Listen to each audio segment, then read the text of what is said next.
Gen Z on the streets. Bulgaria sees its biggest youth protests in decades. What triggered this sudden wave of activism? What does the loss of journalism accreditation mean for junior students' graduation plans? Can AUBG restore accreditation in time? It's clear, it's doable. Talking to AI instead of a real therapist. Are chatbots becoming the new norm for emotional support? What is the city doing to deal with the huge puddle on the AUBG campus?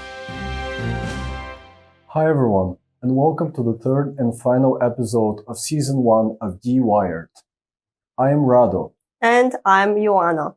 Stay tuned because DeWired starts right now.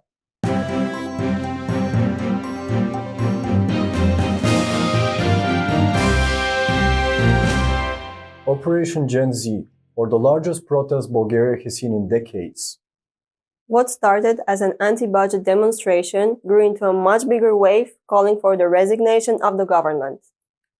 We opened this episode of DeWired with our team coverage of the historic events in Sofia and around the country, gathering more than 100,000 protesters.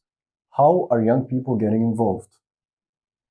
First, our reporter Petya Vretenarova with a summary of recent protests in Sofia. Hi, Petya. Hello from the important statue in Sofia that became a symbol of the last few weeks of civic protests. This pink pig symbolizes the debt and corruption that people foresee behind the proposed 2026 state budget. Young faces all around. You messed up with the wrong generation. Read the posters in Sofia on December 1st. Смятам, че ние ще свършим това, което нашите родители не успяха да свършат. This is now. Even the subway was overwhelmed as crowds poured towards the protest.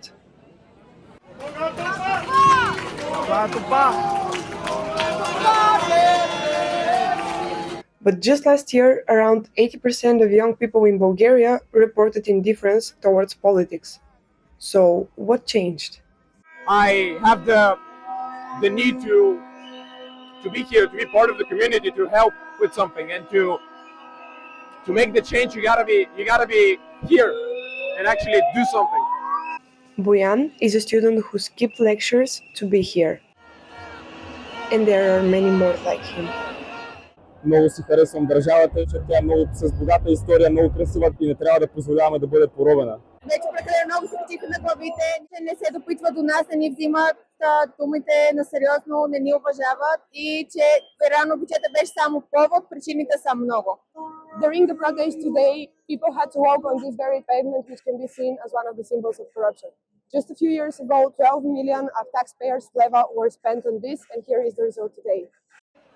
Corruption is one of the biggest concerns, and it's getting Gen Z's attention. Youth influencer Andrea Banda has an explanation of her own.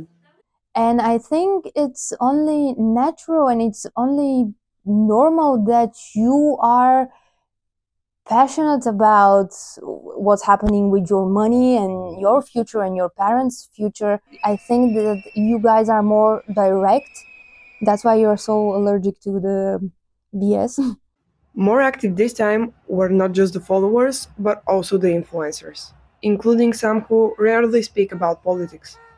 On the streets of Sofia, we spotted familiar faces from Blagonie, who said they were surprised by the number of young protesters. Не го очакваше, в момента има даже и супер запълнение, защото всички мрежи са долу, съответно младите не могат да се организират, което не е случайно, мрежи не се пренатоварват толкова лесно. Protests were happening in other cities as well, including Plovdiv, Varna, Burgas, and many more. Thank you, Petya. Our own Volgograd was also one of the cities protesting, and here the events were organized by 3 AUBG students. Take a look.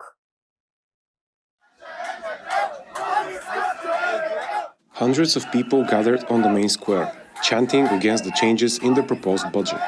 The government and the Lampevsky were also addressed in the chants. It was very spontaneous. We said, what if we do a protest here in Volgograd? We decided, let's do something for AUBG just, and post it around in the Facebook groups here in Blago, and a lot of people responded.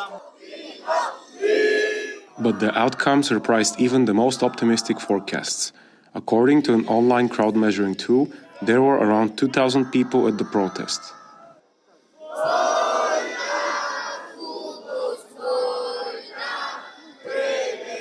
На всички надеждата е в младите. Ние старите може да помагаме с каквото можем, но в младите е надеждата да може да се оправи всичко това. Иначе няма да се оправи. Organizers say they plan to potentially have protests in the coming weeks if change does not happen. For DeWired, this is Hari Dikov and Ioana Karagiorgieva reporting. And from Bulgaria to Serbia, there, students have been protesting for over a year now. The issues are similar: against corruption, against President Vucic's government, and asking for change. Our reporter Georgi Stoyanov spoke to one Serbian student about balancing studies and activism. If you think finals week is hard, try passing it without going to any classes. Serbian students have been doing this for over a year now, and Lana Lagator is one such student. To be a student during the protests is definitely an interesting and unique experience. You have to juggle doing your college assignments on time because even though you are protesting and you are boycotting the classes, it is still a requirement for you to not be held back. The protest started when a newly renovated train station collapsed and killed 16 people in Novi Sad last November. People saw this as a symbol of corruption and mismanagement in state projects.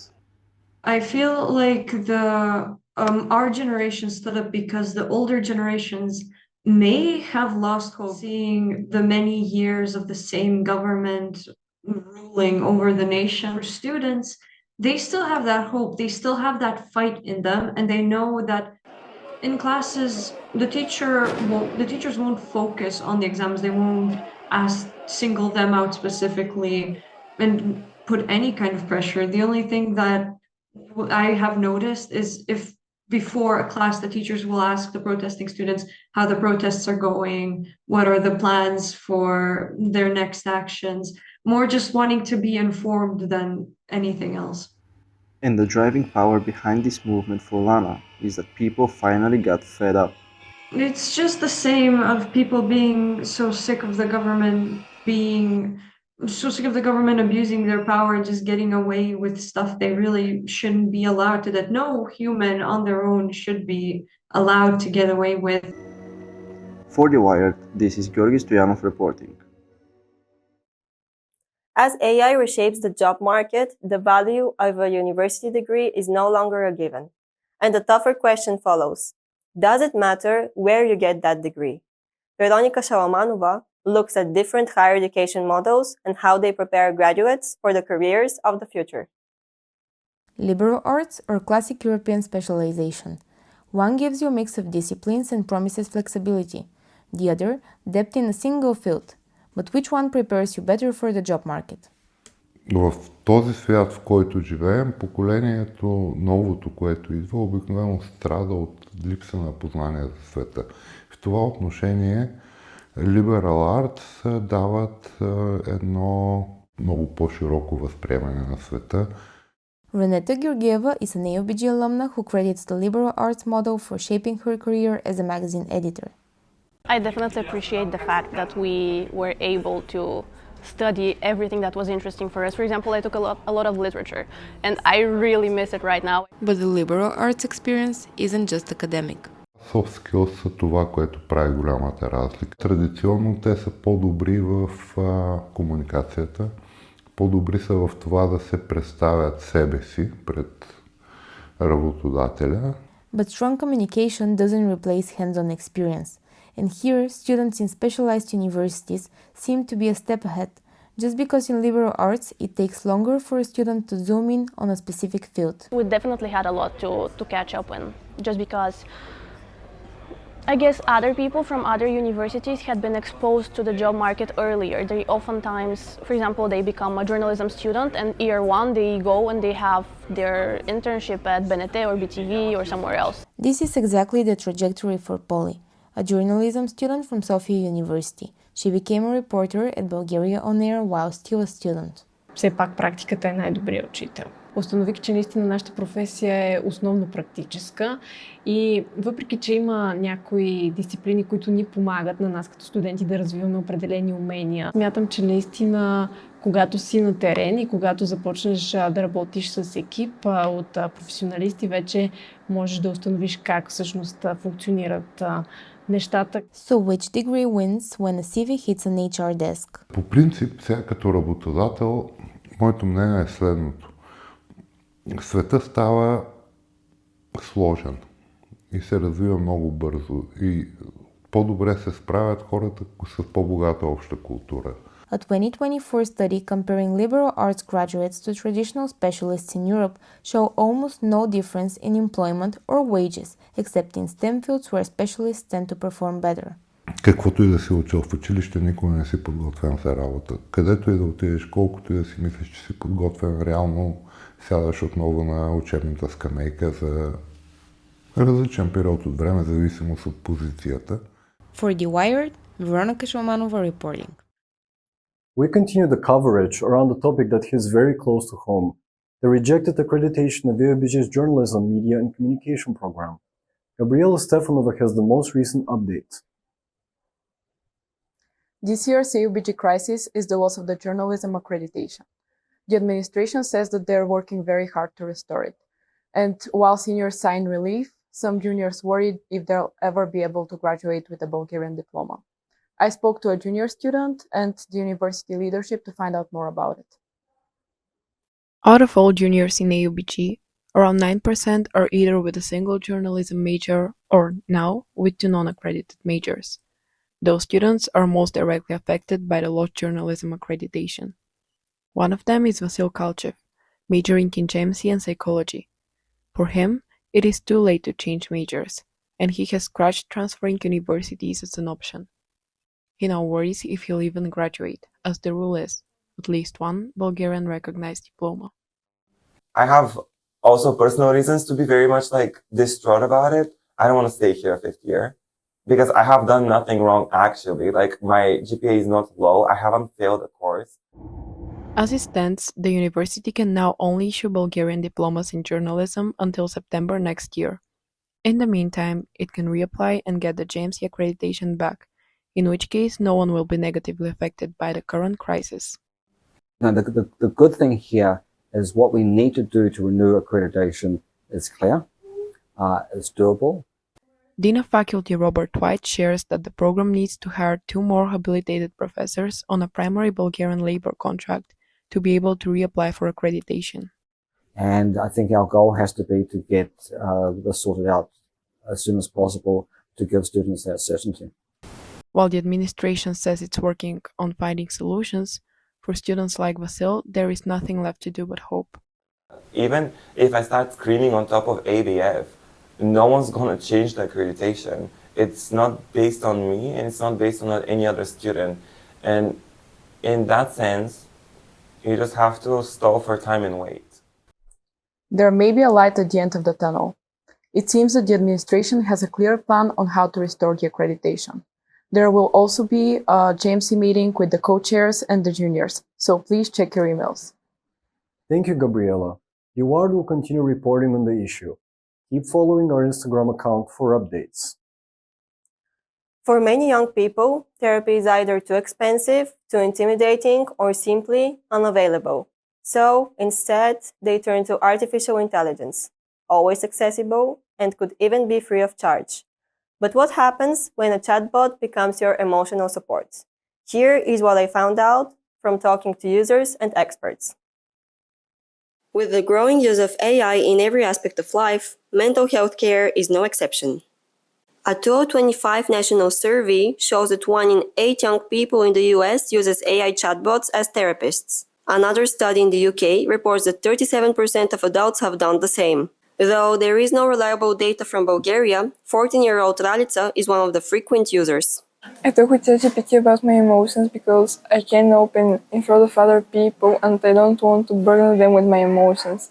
And it's a lot easier to open in front of ChatGPT because I know I won't be judged by him. 22-year-old university student Veronica Deneva also asks ChatGPT for advice. from romantic dilemmas to life choices, especially late in the evening when she's overthinking and has no one else to talk to. The therapy sessions nowadays are very expensive, and that's why I tend to use ChatGPT because it's free and I can really save some money.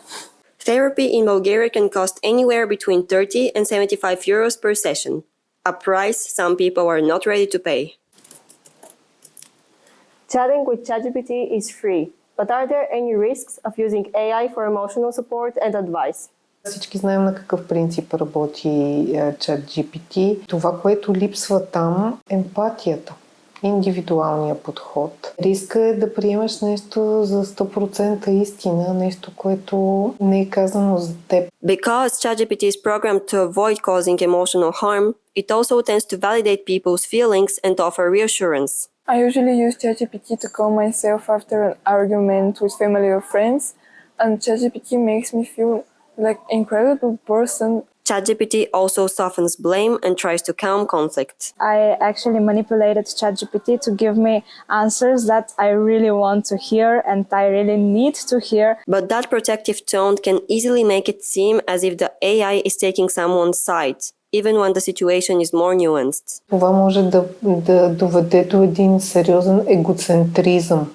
When paid therapy isn't possible, experts say that there are other and better choices than using AI bots for emotional support. There are many local centers and non-profit organizations where experts offer emotional support for those who need it but can't afford therapy. Reporting for you, Ioana Karageorgieva. Have you heard of the Skapto Lake? A source of major inconvenience not just for AUBG students, but also for many local people who visit one of the busiest shopping areas in town. Nevin Bushnakova took a deep dive learning about the newest Blago attraction, at least on social media. It is deep and wide, and with the rainy weather in the recent weeks, it is becoming an even bigger issue. Meet Skapto Lake. This path is used daily by hundreds of students, faculty members, and residents of Bulgaria. As a person from Bulgaria, it is really difficult for me to come here to be on time for the lectures because I have to lose 10 minutes every day. The area is zoned and maintained by the Bulgaria municipality. Mayor Metodi Boykushev addressed the issue on social media, promising measures to drain the puddle. But weeks later, Skapto Lake is still here, taking a big portion of the parking lot. And with winter approaching, it may soon become a Skapto skating rink, leading to more issues for the community.